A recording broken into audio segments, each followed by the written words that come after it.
Thanks for joining us at Right On Replicas, where we're proud to bring you the best scale model kit reviews on the planet. This review covers the iconic Boot Heel Express by Tom Daniel. It's a 124 scale monogram kit, number 854999, with a skill level 2 rating for the intermediate builder, though that might be a stretch due to the amount of painting detail and cleanup required.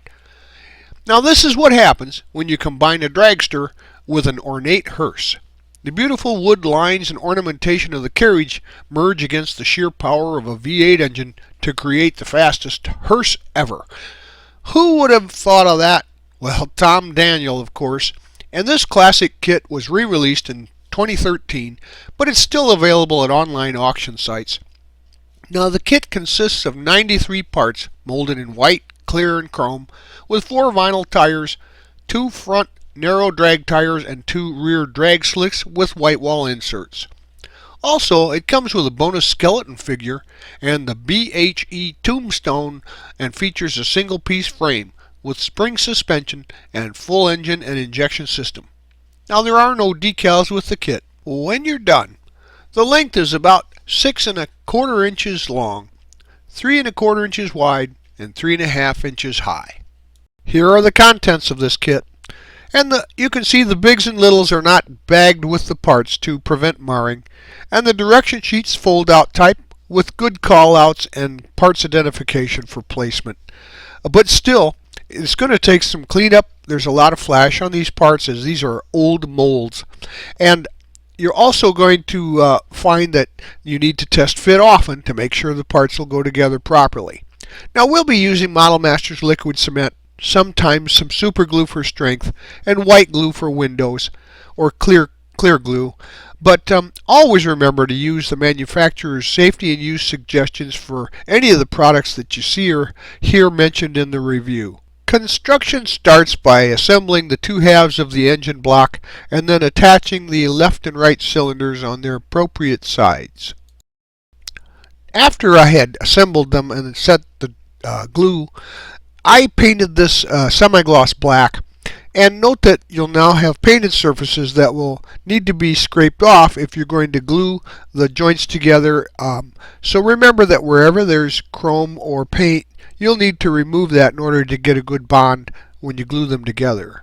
So go ahead and grab the rest of the engine parts, which are chrome, and before assembling them, again, scrape the chrome off where you're going to glue them. As always, test fit everything before assembly. And so the flat black paint was then thinned with some water and used as a kind of a wash, a black wash over the chrome parts to bring out the highlights and depth of the pieces. And then the paint flows right into the low spots and gives it a good appearance from a distance. If you put too much on, you can just wipe some of it off because it's chrome. Care should be taken not to rub the paint off of the black block though, so don't be too aggressive there. If it's thinned well, it'll work really nice, and when you're done, the engine parts then can be glued to the block easily. There's good attachment points and the directions tell you where they go. So it's not a complicated engine, but it looks great when you're done and everything lines up pretty well. Locate the frame rails and the suspension parts, and I painted the chassis with a dark gray spray paint and allowed it to dry, and then the suspension parts were all left as they were, and once again a little black wash on there helps bring out the ridges in the springs, etc. Now once that's dry, there's good locating points to attach everything with no issues, and again, test fit everything and remove the chrome. And in this case, for suspension pieces and attachments, I would use some super glue for strength. Let's attach the engine to the chassis now, and there's 3 gluing points at the rear of the engine and 1 at the front. So go ahead and scrape the paint off of those little contact points, test fit that first so you see where they go, and then go ahead and drop the engine into place. Now the headers are lowered through the chassis, and then the engine just sits right into place there. It doesn't take a lot of effort, but be careful not to knock the headers loose because they're so long. It just sits there where it's supposed to without any adjustments. So some super glue was used to make sure that that stays in place and it has a good solid joint. Now we can work on the tire and wheel assemblies. And first, take the tires and scuff the tread area with a flat sandpaper. A fine sandpaper, about a 220 grit, will work. So just press and roll the tread on that and give it a good scuffed and worn look. And then the front wheels come in two parts, and they have placement pins so that the spokes line up. So they fit together well, and then the rear wheels fit inside the tires, and the white walls then glued to the wheel on the outside of the tire. Now, I use some tester's glue to prevent frosting on the chrome. It's a slow setting glue, but you can set those aside now to dry. Now it's time to assemble the rear end. You can put the halves together there, and note that the tail lights, they need to be painted with a clear red or a Sharpie pen in order to give that a tail light appearance. And then you just scrape the chrome where the gluing points are, and then some fast setting glue was used to put those into place on top of the halves to assemble that subassembly. So grab those rear slicks that you assembled earlier, and then slide them on the axle ends over the half round location points. So taking a look at the rear end assembly there, you can see the transverse and crossover springs. Make sure that they're well attached. Use a little thin super glue if you need to reinforce that, as it'll be fragile because there's small gluing area. Now we're going to assemble the completed rear end and fit that transmission to the rear leaf springs. It just goes into place perfectly without any adjustments, and glue it into position and let that dry well. So you can see some of the items that I used here to begin some of the woodwork, and the floor pan has some exposed areas that need to be given some wood treatment. So as you can see, that was applied first, some craft paint, and then a wood stain pen was used to streak and mark it for a wood look. On the rest of the floorboard there, I started with some Tester's bottle paint, some gold, and this was painted on the ribs as you saw earlier with a soft brush and then left to dry. And then the craft paint, the medium brown sable, was applied to the wood grain area of the pan, and then again allowed to dry. And the second coat was also applied for depth of color. And so to make that wood grain stand out, I used the stain pen there. That particular color was early American, you saw, and the directions are on the package, but you have to prime it. And then the pen was brushed lightly over the highlighted areas of the wood grain. Just use a little, and if you get too much on, you can just wipe it off with soft paper towel or cloth, and then it was allowed to dry overnight, and then given a coat of crystal clear, and one coat was pretty much well enough to make it look nice, like nice wood grain. For these parts, sections of the stagecoach body, they pretty much had to be painted painted prior to assembly because of the wood graining techniques and the corners that needed to be painted evenly. So I used 2 coats of Krylon spray called Saddle Brown. It was applied with about 20 minutes between coats, and then the first coat was a light coat, tack it, and then the next coat was heavier. I didn't need any clear for this because it has a gloss to it.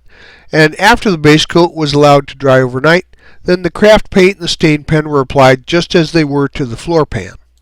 So to finish off this section, I used the satin black craft paint for the curtains, and then the gold trim at the bottom of the curtains from bottle paint. For the seat cushion and the seat back, I used some satin black paint here to give it the luster of a leather look and get the finished sections for the body. Now we'll add these details to the floor pan.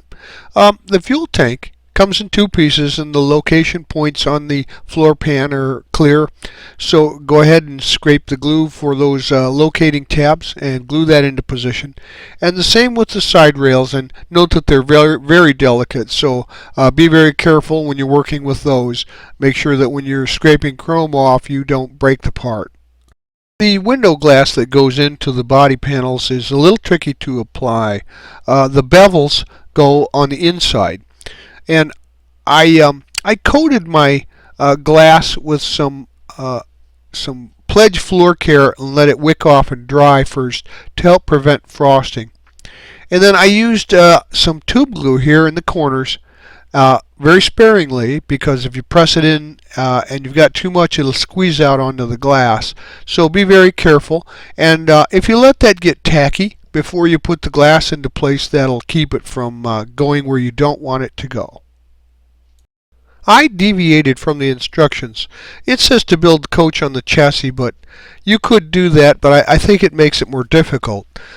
So I built the sides here and attached them to the floor pan before putting it on the chassis. And I used some fast drying glue to attach one side to the pan, and then the front was attached to the side, and then the second side glued into place. And at this point the roof was set on, not without glue, to square things up, and the main part of the coach, and then it was allowed to dry. And once that was dry, I added the rear section of the coach and put it in place and allowed the whole thing to dry completely. With the sidewalls erected, I painted the interior walls of the coach with the satin black color, and that helps hide any blemishes, or and gives a nice detailing look to the inside because you can see it through the window. I painted the coach roof with semi-gloss black, and once dry, I assembled the coach roof to the body and the seats then into position in front. The location points are clear, but use a lot of test fitting to make sure everything lines up the way it should. And if everything on the coach is true and square, the roof should fit right into place. Once the seat is in place, install the lantern bars, and this will be needed for later assembly, and it's easier to glue those in before the chassis and coach are assembled together. Once again, the directions have you attach the coach to the chassis, then assemble the front end. But if everything was built square, it's easier to assemble the chassis front end completely before putting the coach on. So I assembled the front end to the chassis, including the front wheels and tires, and then the last parts to be applied were the radius rods. So putting the rods on last allows a little more freedom while assembling the front end. And the rods are a little bit fragile and they can be difficult to get into place, so use care there. Now if the body was on before the front end, then it would have been very difficult to get the radius rods placed properly. Now we'll take these parts, and then the footboard and the front pan with the linkage is the next step. So the linkage is small and fragile, so be very careful when cutting it from the sprue tree. Use a sharp blade and trim it off clean. The parts were then test fit to check for proper fit and placement. And then the footboard was painted a semi-gloss spray paint clear, and then the front pan was painted with the same paint as the body part's base coat. So the assembly was pretty straightforward and everything fit perfectly together. Get these parts out of the kit. The foot rails, the handbrake, the instrument panel, and the gas pedal, they're all parts that are assembled to the floorboard. So scrape the chrome off the gluing points and go ahead and attach those into the appropriate holes in the footboard. Attachment points for the body and the chassis are pretty clear, so I test fit those and line them up to see where the glue points would be, and then I use some fast setting glue, some super glue, to put those into position and put them together, clamp them for a few seconds and let them dry fast. And then you can attach the steering column to into place too. As you can see in the circle here, once the the body and the chassis are assembled, you can slide the steering column through the footboard, and this is done from the underside through the hole there, and it attaches to the underside to the linkage on the frame. Just be careful of the alignment, and if everything's assembled correctly, it should slide right through and set into place properly. I used, again, some fast setting glue here on these parts because they're fragile and need to be attached into position and left there to dry. Now the steering wheel fits on top of the column there. We can work on the lanterns next, and we're going to take and remove the 4 pieces for the front lanterns and then assemble the 2 halves together. And those are clear pieces, so they were assembled. with some Testors glue on the edges, very sparingly.